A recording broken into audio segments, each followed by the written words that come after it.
Hey, what's up, everybody? Fred Minnick here, and take a look.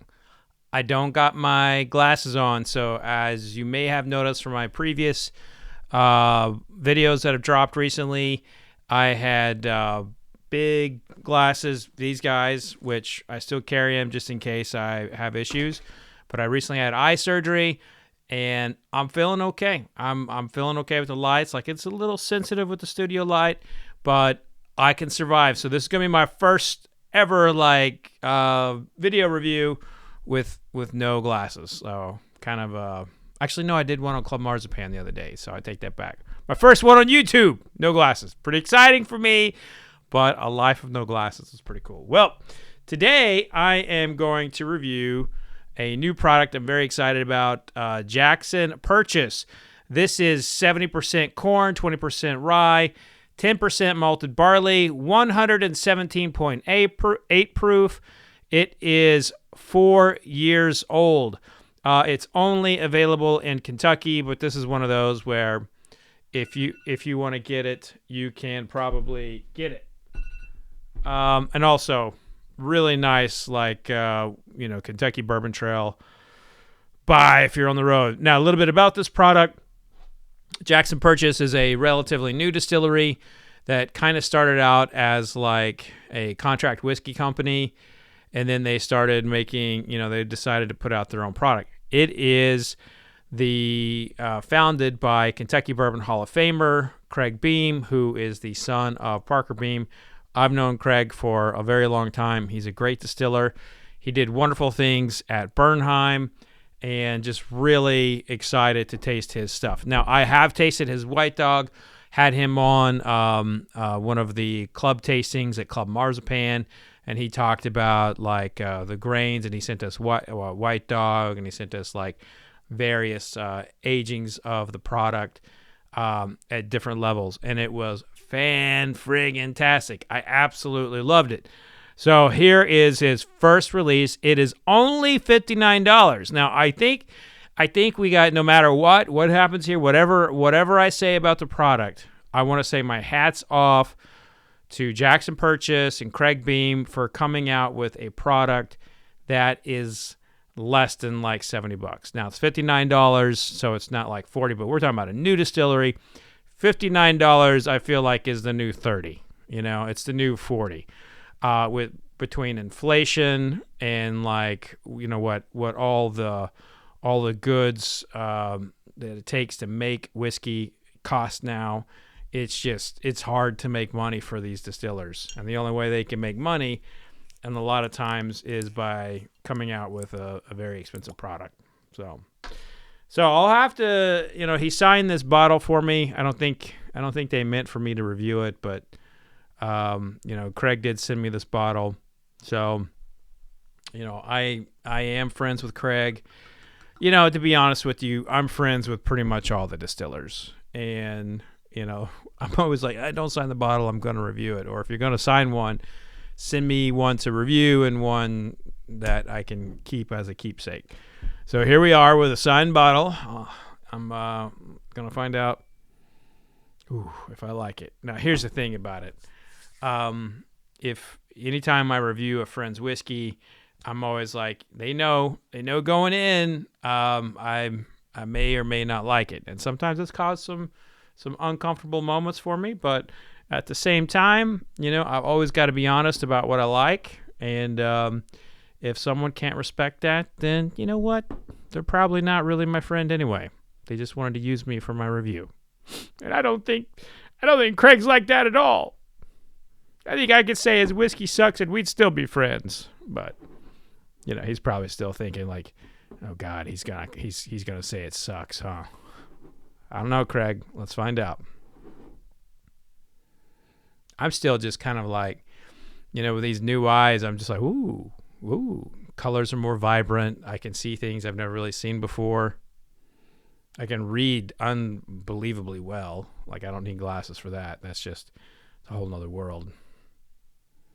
Okay, so it's 4 years old and it smells like it. So it's very grain forward.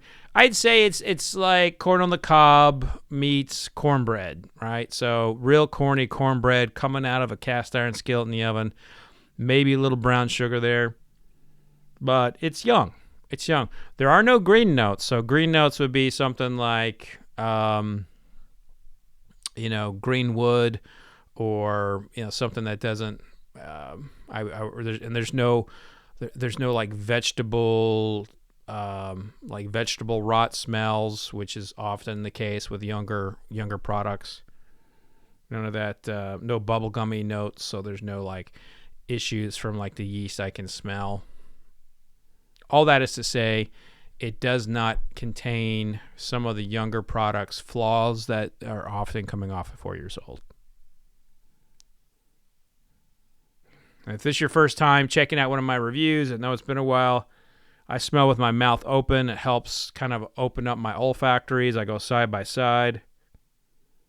Your nostrils do not work in unison, so you can pick up more when you go side by side like that. And then I just put a little bit on my tongue, and I first want to check out, see where I feel it on my palate.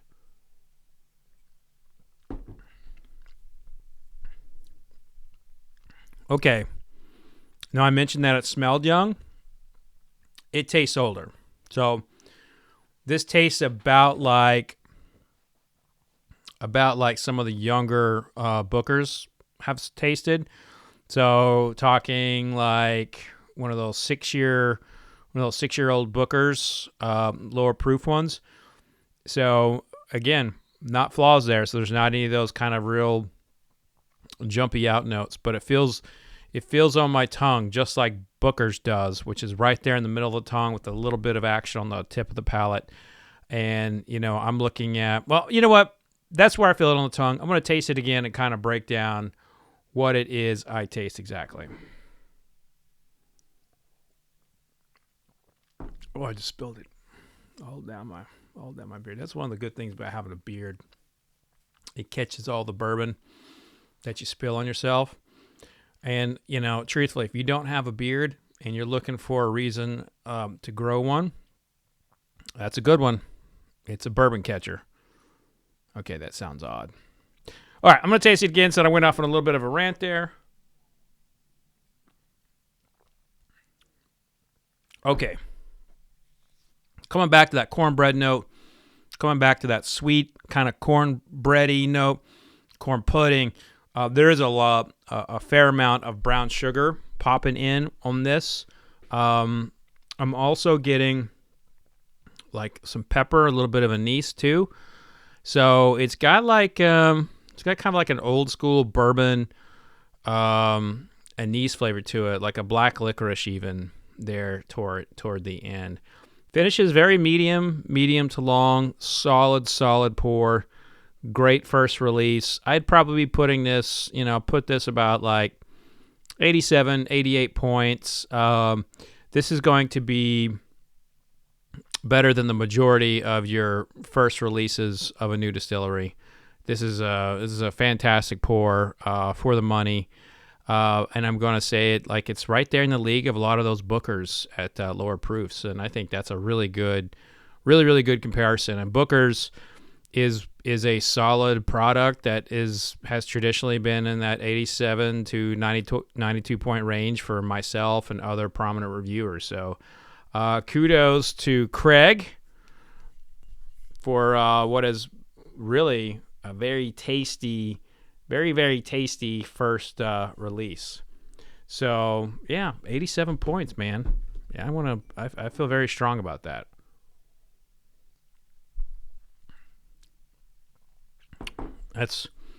We're talking 4 years old. You're tasting that good at 4 years old? I mean, come on. That's not fair.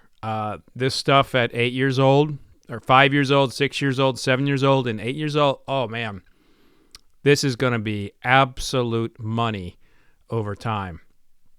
Your first release is this good? Yeah. Watch out, everybody. Jackson Purchase is on the map.